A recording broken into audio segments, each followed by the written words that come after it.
অসমৰ পৌৰ নিগমৰ বিষয়া কৰ্মচাৰীসকল পৌৰ নিগমটোৰ ওপৰতে দৰমহাৰ বাবে নিৰ্ভৰশীল আছিল।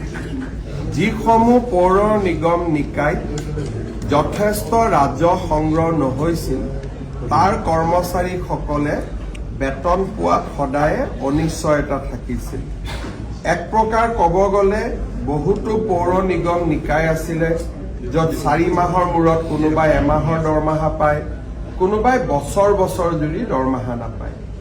আজি এটা দীঘলীয়া প্ৰক্ৰিয়াৰ অন্ত পৰিলে।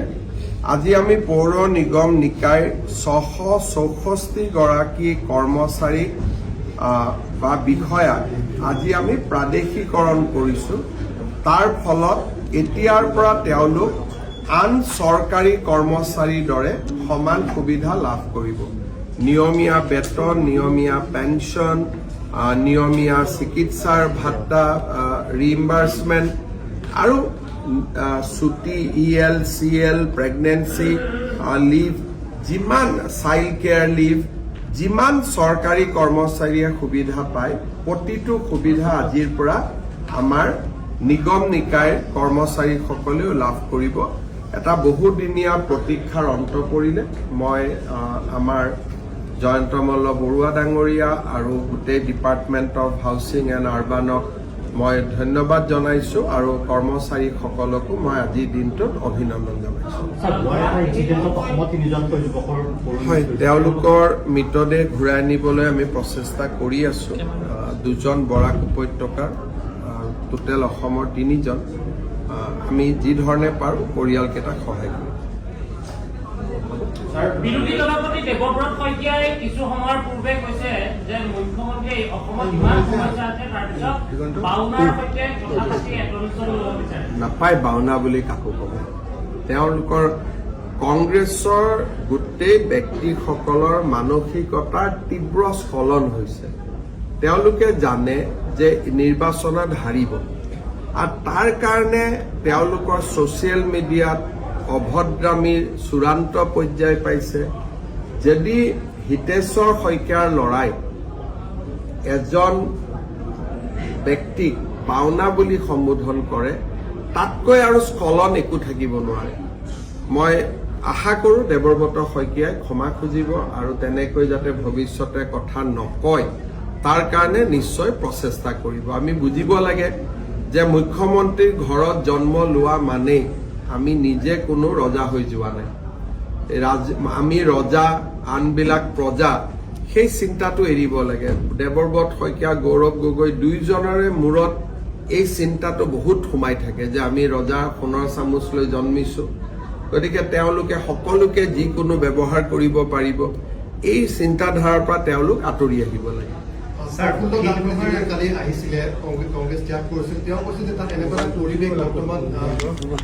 আপোনালোকে প্ৰফুল্ল দাসক কেতিয়াবা লগ পাই সুধিব যে কংগ্ৰেছত কিমান চেৰোগেট একাউণ্ট আছে। তেওঁ আপোনাক কেতিয়াবা ক'ব, মই এতিয়ালৈকে প্ৰফুল্ল দাসক লগ পোৱা নাই, কিন্তু মোৰ ইনফৰমেশ্যন থাকে তেওঁলোকৰ হাতত চেৰোগেট একাউণ্ট থাকে আৰু এই চেৰোগেট একাউণ্টৰ পৰা অভদ্ৰভাৱে মোৰ পৰিয়াল, নৰেন্দ্ৰ মোদী, এইবিলাকৰ ওপৰত বেয়া বেয়া বস্তু প্ৰকাশ কৰাটো হৈছে তেওঁলোকৰ কাম। যাৰ ব্যক্তিত্ব আছে বা অলপ হ'লেও মানুহৰ ক'ব গ'লে যে বিবেক আছে, তেওঁলোকে এই কামটো কৰিব নোৱাৰে। এই চেৰোগেট একাউণ্টবিলাক তেওঁলোকে ৰাখিছে অকল মানুহৰ মান সন্মান নষ্ট কৰাৰ বাবে। আৰু কেতিয়াবা আপোনালোকে যিজনে ৰিজাইন দি আহিছে, মই কথাও পতা নাই। মই আগতে কংগ্ৰেছত থাকোঁতে তেওঁক জানিছিলোঁ, এইকেইদিন মই কথা পতা নাই। কেতিয়াবা আপোনালোকৰ ষ্টুডিঅ'ত বহাই কথা পাতিব, তেওঁলোকে আপোনালোকক বহুত কথা মানে যিবিলাক আমি ভাবিব নোৱাৰোঁ, য'ত তেওঁলোকৰ ছ'চিয়েল মিডিয়া ৱাৰ ৰুমত যিবিলাক হৈ থাকে, ভুৱা কাগজ বনোৱা, ভুৱা AI কৰা, গোটেই Congress nationally they have develop a system আৰু ইমানেই বেয়া ছিষ্টেম যে তাক কোনো কল্পনা কৰিব নোৱাৰি। মানে চব মই কি কৰে, কি ক'ত অপ'জ কৰে, ক'ত ছাপোৰ্ট কৰে, মই সেইবিলাক নাজানো, তেওঁৰ অভিজ্ঞতা থাকিব। কিন্তু মই এইটো কথা জানো যে মেক্সিমাম কংগ্ৰেছৰ মিয়া সদস্যই হিন্দুৰ নামত একোটা একাউণ্ট বনাই লৈছে। মই যোৱাবাৰো আপুনি কৈছোঁ সোণৰ খাৰু নেলাগে মোক, এনেকুৱা কিছুমান অসমীয়া শব্দৰে তেওঁলোকে ছ'চিয়েল মিডিয়াত বহুত একাউণ্ট বনাই লৈছে। সেই একাউণ্টবিলাকৰ অৰিজিনেল অ'নাৰ হ'ল মিয়া মুছলমান, আৰু চবেই একোটা হিন্দু নামত একাউণ্ট বনাই ৰাখিছে। আৰু অসমত এটা সামাজিক আনৰেষ্ট আনিবৰ কাৰণে ফেচবুকটোক ব্যৱহাৰ কৰে। ইয়াৰ ওপৰত আমাৰ যথেষ্ট নজৰ আছে। ইলেকশ্যন কাৰণে মই কিছুমান কাৰেক্টিভ ষ্টেপ লোৱা নাই। ইলেকশ্যনৰ পিছত যদি আমাৰ চৰকাৰ আহে আপোনালোকে দেখিব যে তাত ক্ৰেকডাউন হ'ব। কাৰণ ছ'চিয়েল মিডিয়াত ডিচেপ্টিভ কেৰেক্টাৰ লৈ এই ধৰণে ৰাইজৰ মাজত সোমোৱাটো এটা নীতিগতভাৱে বিৰোধী কাম। প্ৰফুল্ল দাসে কি কৈছে কি কোৱা নাই তাক মই ভাল কৰি তেওঁৰ লগত মই লগো পোৱা নাই। 9 তাৰিখে তেওঁ বিজেপিত জইন কৰিম বুলি কৈছে। জইন কৰাৰ পিছত দেখা সাক্ষাৎ হ'লে মই কথা পাতিম। তেওঁলোকৰ এটা নেশ্যনেল ছিষ্টেম আছে। আপোনালোকে কেতিয়াবা তেওঁলোকৰ সুপ্ৰিয়া চিনেদাদিৰ ফটো দেখিব, নিজেই আপলোড কৰে, পিছফালে শ কম্পিউটাৰত ল'ৰা ছোৱালী বহি থাকে। এইটো কি হ'ল ছ'চিয়েল মিডিয়া? ছ'চিয়েল মিডিয়া মানে কি? আপোনাৰ মোৰ ব্যক্তিগত, মোৰ মোবাইলৰ পৰা পোষ্ট দি মই ৰাহুল গান্ধীক ছাপোৰ্ট কৰিম, অপ'জ কৰিম। তেওঁলোকৰ নিজৰে ফটো থাকিব, ফটোৰ পিছফালে শ কম্পিউটাৰ থাকে। তাৰ মানে কি? তাৰমানে সেই শ কম্পিউটাৰত বহি তেওঁলোকে বিভিন্ন নামত একাউণ্ট চলায়। মই কেইবাটাও পোষ্ট দেখিছোঁ, বহুত মানুহ ওলাই আহে এনেকৈ হাত চাপৰি মাৰে ক'ৰবাত ইলেকশ্যন জিকিলে। সেইটোতো কোনো ৱাৰ ৰুম কণ্ট্ৰল ৰুম হ'ব নোৱাৰে। পলিটিকেল পাৰ্টিৰ ৱাৰ ৰুম কি? ক'ত পোষ্টাৰ পঠাইছোঁ, ক'ত কি পঠাইছোঁ, ক'ত মেনিফেষ্টো পঠাইছোঁ। যদি 100টা কম্পিউটাৰ লৈ আপুনি বহি আছে, এইটোতো ৱাৰ ৰুম নহ'ল। তাৰমানে আপোনালোকে কণ্টেণ্ট ক্ৰিয়েট কৰে আৰু বেলেগৰ নামত তাক পোষ্ট কৰে, এইটোৱে বুজায়। গতিকে আপোনালোকে ৰাজীৱ ভৱনতো যাব, ৱাৰ ৰুম বনাই থৈ দিছে। তাতে আমি থাকোঁতে ৱাৰ ৰুমত আছিল মেনিফেষ্টো, পোষ্টাৰ, যিটো কয় মডেল বেলট, এইবিলাক ৱাৰ ৰুমৰ কাম আছিল। এইটো খালি কম্পিউটাৰৰে খেলা। আপোনালোকে বাপৰে ইমান কমেণ্ট আহিছে দেই। সেই কমেণ্টবিলাক ক'ৰ পৰা অহা নাই? তেওঁলোকৰে কমেণ্ট সেইবিলাক। কিন্তু সাধাৰণ মানুহে ভাবে বাপৰে এইটো পোষ্ট কৰিছে 200 লাইক আহি গ'ল। এইবোৰ লাইক টাইক ক'ৰ পৰা অহা নাই? সেই কম্পিউটাৰ কেইটাই তাতে লাইক কৰি আছে। সেইকাৰণে তেওঁলোকে ক'তো এড্ৰেছ নাই। হিমন্ত বিশ্ব শৰ্মা ঘৰ অমুক, এড্ৰেছ অমুক থাকিব লাগে। তেওঁলোকৰ একো এড্ৰেছ একো দেখা নাপায়, কেইজনমানক বাকী চবক বিচাৰিলেও নাপাব। কিন্তু সাধাৰণ মানুহে ভাবে ইমান কমেণ্ট আহি গ'ল, কিন্তু আচলতে কমেণ্ট একো নাই, সেই কম্পিউটাৰ কেইটাৰে খেলা এইটো।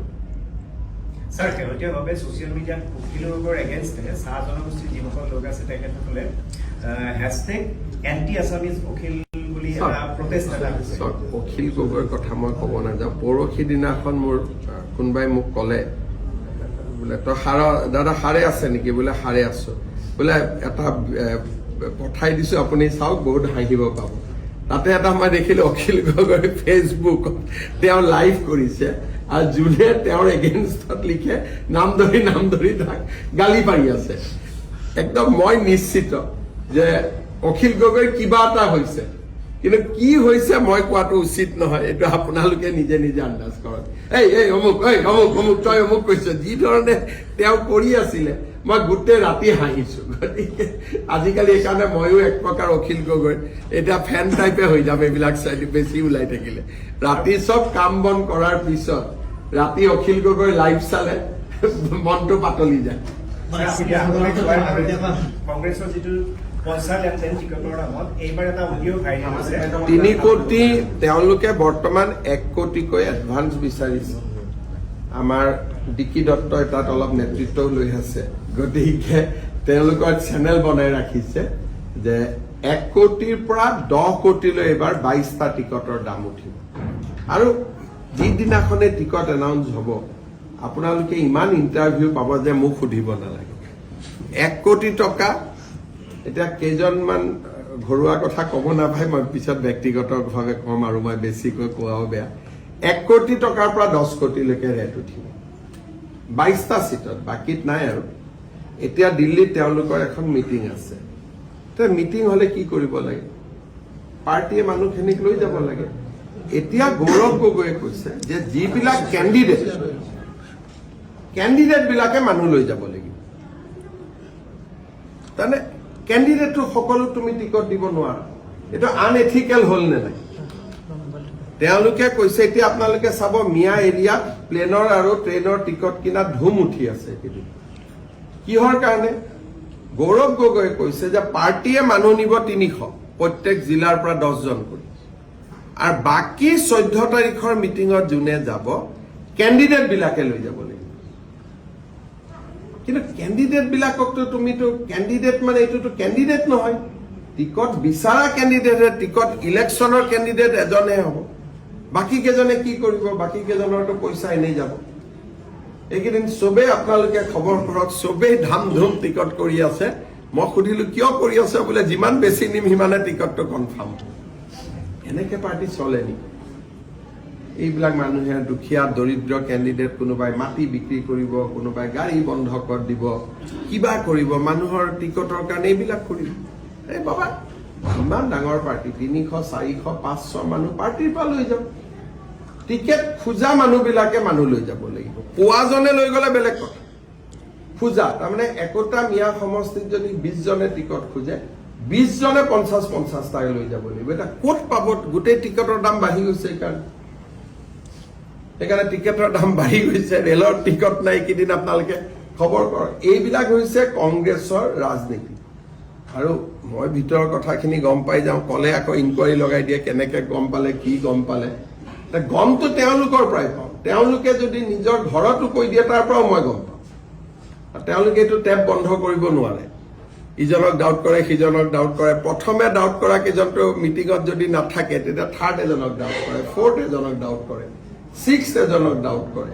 ডাউট কৰি লাভ নাই ন, কাৰণ তেওঁলোকে ঘৰৰ মানুহক কোৱাৰ লগে লগে, ছেকেণ্ড কাবাক কোৱাৰ লগে লগে মই চকুত মই গমেই পামেই। আৰু দিল্লীটোতো মোৰ মানুহ আছে, অসমৰ কেইজনে নকলে, দিল্লীৰ কেইজনে কৈ দিব। এই কামটো এইকেইদিন কৰি আছে। 14 তাৰিখে কিবা বোলে মিটিং আছে দিল্লীত, সব কেণ্ডিডেট বিলাকে টিকট বুক কৰি আছে। মই এটাত ভাল পাইছো, আমাৰ মিয়া মানুহসকলে দিল্লীও দৰ্শন পাই যাব। থাকি আহিলেতো আৰু ভাল, অসমৰ অলপ কমি যাব। सर आज का अपॉइंटमेंट का बारे में सर मैं हिंदी में बोलूँ। নাহে নাহে নাহে। মই ভাবো যে অগপটো তেনেকে লোৱাৰ জাগা নাথাকে। বিজেপিতো কোনো নাহে, আৰু অগপটোনো লৈ কি কৰিব?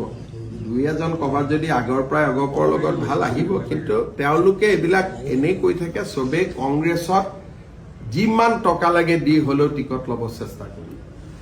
নেক্সট UDF দুটাতে যদি নাপায়, 3rd 2-এজন AGPত আহিব পাৰে। আৰু AGPটো 3য় পছন্দ হ'ব। প্ৰথম পছন্দ কংগ্ৰেছ, দ্বিতীয় পছন্দ নহয়, প্ৰথম পছন্দ কংগ্ৰেছ, দ্বিতীয় পছন্দ UDF, তৃতীয় পছন্দ অখিল গগৈ, 4th পছন্দ AGP। যেনেকে চেয়াৰমান এইবিলাকে অখিল গগৈৰ লগত লাইন আপ কৰি আছে, কিছুমানে UDFৰ লগত কৰি আছে। নামবিলাক মই জানো যদিও নকওঁ। কিছুমানে কংগ্ৰেছতে বোলে যি হ'ব ইয়াতে ফিচাৰীত যেনেকে ডাকে, ইয়াতে ডাকি থাকিম যিমান দিনলৈকে পাৰো, যেতিয়া ৰেটটো যেতিয়ালৈকে মনৰ মতো নহয়। আৰু একেবাৰে ক'তো নাপালে AGPত আহিব। আৰু হাৰিম বুলি আহিব, কিন্তু নামটো ৰাখি থব যে আমি ইলেকশ্যনত খেলিছো। এইবাৰ অখিল গগৈ অভিযোগ কৰিছে যে শিৱসাগৰত হৌৰাবলৈ আপুনি প্লেন কৰা বুলি কৈছে। মই সঁচা কথা যদি ক'ব খোজে, মই শিৱসাগৰত কিমান দিনৰ পৰা যোৱাই নাই। ৰংঘৰৰ বা এনেকুৱা ইলেকশ্যনৰ মই আজি এবছৰ শিৱসাগৰত মোৰ নোযোৱাটোৱে হ'ল। মোক কেতিয়াবা দেখা পাই নেকি? মই যোৰহাট গ'লো, বা মই শিৱসাগৰ, নাজিৰা বা চৰাইদেউ, সোণাৰী যোৱাই হোৱা নাই মোৰ। এই অহা মাহত যাবহে লাগিব, ইমান দিন মই যোৱাই নাই। এজনক টাৰ্গেট কৰিতো মোৰ লাভ নহ'ব। মোক লাগে 70টা, 80টা, 90টা চিট। এজনক হৰুৱা জিকোৱা টাৰ্গেট কৰি মোৰ কি লাভ হ'ব? কিন্তু যেতিয়া মানুহ নাৰ্ভাছ হয়, তেতিয়া এইবোৰ কৈ থাকে। তেওঁ কৈছে অসমৰ যিকোনো সমষ্টি খেলি তেওঁ জিকি আহিব। একদম অখিল গগৈ জিকিবই, তেওঁ হিৰো হয়। গতিকে তেওঁ আহি পেলাই গুৱাহাটীত কোনোবা এটা চিটত উঠক, নলবাৰীতো উঠিব পাৰে, জয়ন্তমলক বেয়া পায়। মইতো বিশ্বাসো যে উঠি আহক, একেলগে সমাপ্ত হৈ যাব। তেতিয়া এটা ইচ্ছা আছে এইবাৰ শিৱসাগৰত উঠা আৰু ধুবুৰী যিকোনো এটা চিটত উঠা। তেওঁ দুটা চিটত ইলেকশ্যন উঠা এইবাৰ ইচ্ছা এটা আছে, মই গম পোৱা মতে। তেওঁ দুটা চিটত উঠিব খোজে, কিমান দূৰ সঁচা মিছা মানে নাজানো। কিবা ক'ব খুজিছিলে? মন্দিৰ বিশ্বকৰ্মাই আইৰন মেন 70 কোটি মানে মোৰ ল'ৰাটোৱে ল পঢ়ে আৰু ফিটনেছত বহুত বেছি নিজকে ব্যস্ত ৰাখে। এতিয়া আইৰন মেনৰ হাফ আইৰন মেন আছে আৰু ফুল আইৰন মেন আছে। হাফ আইৰন মেনটো সি 6 ঘণ্টাত কৰিছে, 8 ঘণ্টাৰ ভিতৰত কৰিব লাগে। এতিয়া মোক কৈছে যে পাপা ইলেকশ্যনৰ পিছত ফুল আইৰন মেনটো মই কৰিম, তুমিও লগত থাকিব লাগিব। মই ইলেকশ্যনৰ আগততো মই নোৱাৰো, গতিকে পিছত কৰিলে মই যাম বাৰু। ঠিক আছে, কৰি থাকক, কিবা এটাত ব্যস্ত থাকক, হ'ব।